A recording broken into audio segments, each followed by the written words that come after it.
babu jikin da ya kai na manzon Allah, babu jinin da ya kai na manzon Allah, ba darajar da ta kai ta manzon Allah sallallahu alaihi wasallam, amma aka karya masa haƙori, aka fasa masa kai, jini ya zuba, ya dago kai,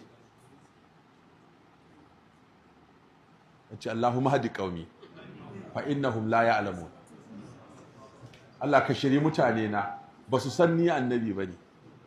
Wanda ya san annabi zai fasa masa kai, wanda ya san annabi zai masa rotse, wanda ya san annabi zai masa kwantan bauna ya je har gidansa da nufin ya kashe har gida, ka ba annabi har gida kai kwantan bauna kana jira ya bacci ka kashe shi. Ce Allah ba su san ni annabi bane.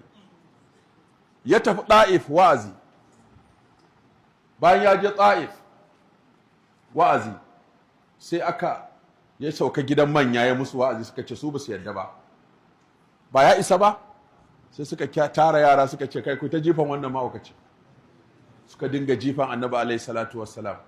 Daga Ta'if ya taho jini na zuba.